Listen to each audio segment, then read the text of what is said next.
வணக்கம் மக்களே. இன்றைக்கி நான் பேச போகிற டாபிக் என் மனசுக்கு நெருக்கமான ஒரு டாபிக்னு சொல்லலாம். நான் ரொம்ப நாளாக யோசித்து பேசணும்னு நினச்ச ஒரு விஷயம். அது என்னென்னா, நம்ம எல்லாருக்கும் தெரிஞ்ச ஒரு பெயர் தான். அதன் பின்னாடி இருக்கிற வரலாறு பல பேருக்கு அதை முழுசாக தெரிஞ்சுக்கணும்னு நினைக்கிற விஷயம் வேறு யாரும் இல்லைங்க, நம்ம முருகனை பற்றி தான் இன்றைக்கி பார்க்க போகிறோம். நம்மளில் பல பேருக்கு முருகன் ஒரு கடவுள். ஆனால் என்னை பொறுத்த வரையும் அவர் நம்ம வீட்டில் வாழ்ந்து மறைஞ்ச ஒரு முன்னோராக தான் நான் பார்க்குறேன். அதனால தான் நான் அவரை முப்பாட்டன் முருகன் கூப்பிட்றது எனக்கு ரொம்ப பிடிக்கும். நம்ம தமிழர்களுக்கு முருகன் ஒரு கடவுள் மட்டும் இல்லை, அவர் ஒரு அடையாளம், அவர் ஒரு பாரம்பரியம், அவர் ஒரு வரலாறு. அதாவது 9000 ஆண்டுகளுக்கு முன்பு இந்த மண்ணில் வாழ்ந்த ஒரு மன்னன், ஒரு போர் வீரன், ஒரு ஞானி, ஒரு சித்தர். அதுவே பின்னால் தெய்வமாக போற்றப்பட்டிருக்கலான்றது தான் என்னோடய கருத்து. இது எல்லாரும் ஏற்றுக்கொள்ளணும்னு அவசியம் இல்லை. நான் தேடி பார்த்த சில தகவல்கள், சில வரலாற்று குறிப்புகளை தான் இங்கே நான் ஷேர் பண்ணணும்னு ஆசைப்பட்றேன். ஒரு விஷயம் மட்டும் நிச்சயம், முருகன் பற்றிய வரலாறு மர்மம் நிறைந்த ஒரு உலகம்தான். வாங்க நம்ம வீடியோக்குள்ளே போகலாம். என்ன உங்களுக்கு தெரியும், நிறைய வாட்டி பார்த்துருக்கீங்க. நீங்கெல்லாம் வெத்து வெட்டுன்னு நினைக்கிறீங்களே, அந்த common man. I'm just a stupid common man of this republic. Murugan Tamil இலக்கியங்களில் முருகன் மிகவும் முக்கியமான இடத்தை பிடித்தவர். தொல்காப்பியத்தில் சொல்லும் ஐந்திணை வழிபாடு பற்றி உங்கள் எல்லாருக்கும் தெரிஞ்சிருக்கும்.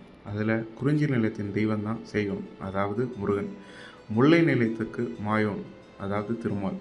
மருத நிலத்துக்கு இந்திரன், நெய்தல் நிலத்துக்கு வருணன், பாலை நிலத்துக்கு கொற்றவை. ஆனால் இது எல்லாவற்றிலும் தமிழர்கள் மனசில் அதிகம் இடம் பிடிச்சது முருகன் தான். அதனாலவோ என்னவோ முருகனை தமிழ் கடவுள்னு எல்லோரும் அன்போடு அழைக்கிறாங்க. முருகனோட பெயர் அர்த்தம் என்னன்னு இப்போ நம்ம தெரிஞ்சுக்கலாம். முருகு என்றால் தமிழில் அழகுன்னு அர்த்தம். அதனால தான் முருகன் என்றால் அழகன், இளமை, வீரியம் என எல்லா அர்த்தங்களும் சேர்ந்து வரும். இதில் இன்னொரு இன்ட்ரெஸ்டிங் பாயிண்ட் என்னென்னா, முருகன் என்ற பெயரே தமிழின் மெல்லினம், இடையினம், வல்லினம் ஆகிய 3 எழுத்து வகையிலும் இணைத்து உருவானது தான் முருகன்ற பெயர். முருகனுக்கு குமரன்னு இன்னொரு பெயரும் இருக்குது. சில பழமையான கதைகளில் என்ன சொல்லப்படுதுன்னா, அவர் சுமார் 4000 வருஷமாக இளமை குராயமாக வாழ்ந்ததாக சொல்லப்படுது. அதனால தான் அவருக்கு குமரன்ற இன்னொரு பெயரும் இருந்ததாக சொல்லப்படுது. இங்கே எல்லாருக்குமே தெரியும் முருகர் சித்தர்களுக்கெல்லாம் சித்தர்னு சொல்லிட்டு. தமிழ் மரபில் 18 சித்தர்கள் பற்றி நம்ம கேள்விப்பட்டிருக்கோம் இல்லையா? அவர்கள் யார் யாருன்னு இப்போ பார்க்கலாம். அகத்தியர், திருமூலர், போகர், கரூர் சித்தர், கொங்கணர், மச்சமுனி, சட்டைமுனி, பாம்பாட்டி சித்தர், சிவவாக்கியர், குதம்பை சித்தர், இடைக்காட்டு சித்தர், பேச்சு சித்தர், அழுக்கண்ணர், புலிப்பாணி, காலங்கிநாதர், சுந்தரநாதர், உரோம ரிஷி, தன்வந்திரி. அந்த சித்தர்களுக்கே சித்தரானவர் தான் முருகன். அதனால தான் முருகன் ஞானத்தின் கடவுள்னும் 6ஆம் அறிவின் சின்னனும் சொல்லுவாங்க. இது இல்லாமல் முருகனை பற்றி சங்க இலக்கியங்களில் ஒரு அழகான பெயர் வருது, குறிஞ்சி நில தலைவன் அப்படின்னு சொல்லிட்டு. அதாவது மலையும் சார்ந்த இடங்களும் ஆட்சி செஞ்சவன் தான் முருகன். அதனால தான் இன்று வர முருகன் கோவில்கள் பெரும்பாலும் மலை மேலே அல்லது மலை அருகில் இருக்குது. முருகனை சிலர் காட் ஆஃப் வார் அப்படின்னு அழைப்பாங்க. முருகன் ஒரு போர்க்கடவுள். அதனால தான் நம்ம கல்ச்சரில் ஏதாவது ஒரு வெற்றி கிடைச்சவனே வெற்றிவேல் வீரவேல்னு சொல்கிற பழக்கம் இன்றைக்கி வரை இருக்குது. அந்த வேல் முருகன் ஆயுதம் மட்டும் இல்லைங்க, அது அறிவின் சின்னம், அழிவை வெல்லும் சக்தியின் சின்னம்னு சொல்லப்படுது. நம்ம எல்லாரும் முருகனோட 6 வீடு பற்றி கேள்விப்பட்டிருக்கோம் இல்லையா? அந்த 6 வீடு என்னென்னன்றதை இப்போ பார்க்கலாம். திருப்பரங்குன்றம், திருச்செந்தூர், பழனி, சுவாமிமலை, திருத்தணி, பழமுதிர்ச்சோலை. இந்த 6 இடங்களையும் சேர்த்து தான் 6 வீடு அப்படின்னு சொல்லுவாங்க. இந்த 6 வீடு பற்றி நம்ம தனித்தனி காணொலிகளாக பார்க்கலாம். இந்த காணொலியில் நான் பழனி பற்றி சில விஷயம் சொல்லணும்னு ஆசைப்பட்றேன். பழனி பற்றி சில முக்கியமான விஷயம் பார்க்கலாம்.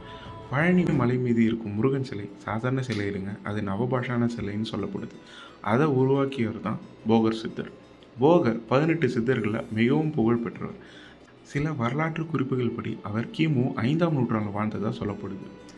நான் உங்களுக்கு முன்னாடியே சொன்னேன் இல்லையா, பழனியில் இருக்கிறது நவபாஷான சிலைன்னு. நவபாஷானா என்ன? நவ என்றால் 9, பாஷானா என்றால் விஷத்தன்மையை கொண்ட கனிமங்கள். அதாவது 9 விதமான பாஷானங்கள் சேர்ந்து உருவான கலவை தான் நவபாஷானம்.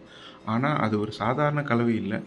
போகரும் அவர் சித்தர்களும் சேர்ந்து 9 வருஷங்கள் ஆராய்ச்சி செஞ்சு சுமார் 4448 மூலிகைகளை வச்சு 81 வகையாக பாஷானங்கள் செஞ்சு அதை 9 விதமாக பிரித்து 9 விதமான ஃபில்டரிங் ப்ராசஸ் மூலம் சுத்திகரித்து அதன் பிறகு உருவாக்கப்பட்ட சிலை தான் இப்போ நம்ம பழனியில் பார்க்குற முருகன் சிலை.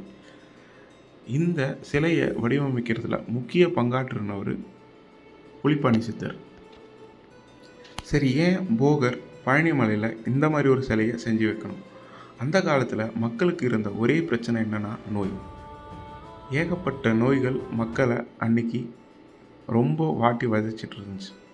இதுக்கெல்லாம் ஒரு தீர்வாக இருக்கணுன்ட்டு தான் போகர் இந்த சிலையை செஞ்சதாக சொல்லப்படுது. பழனி முருகன் சிலைக்கு அபிஷேகம் செஞ்ச உடனே அந்த நீர் மருந்தாக மாறும் என்ற நம்பிக்கை இன்றளவும் அந்த ஊரில் உள்ளது. அந்த காலத்தில் பெரிய மருத்துவ வசதி இல்லாததால் மக்களுக்கு உதவ இந்த மாதிரி ஒரு மருத்துவ முறையை போகர் சித்தர் உருவாக்கி இருக்கிறார். இப்போது உங்கள் மனசில் ஒரு கேள்வி வரலாம், சிவன் யார், முருகன் யார்? இதற்கான விடையை நான் வேறொரு காணொலியில் உங்களுக்கு நான் சொல்கிறேன். மொத்தத்தில் முருகன் தமிழர்களின் கலாச்சாரத்தில் அழிக்க முடியாத ஒரு இடத்தை பிடிச்சவர். இந்த மாதிரி வரலாற்று மர்மமும் கலந்த கதைகள் உங்களுக்கு பிடிச்சிருந்தா லைக் பண்ணுங்கள், ஷேர் பண்ணுங்கள், சப்ஸ்கிரைப் பண்ணுங்கள். அடுத்த வீடியோவில் இன்னொரு சுவாரஸ்யமான தலைப்போடு நான் உங்களை சந்திக்கிறேன். தேங்க்யூ. நன்றி, வணக்கம்.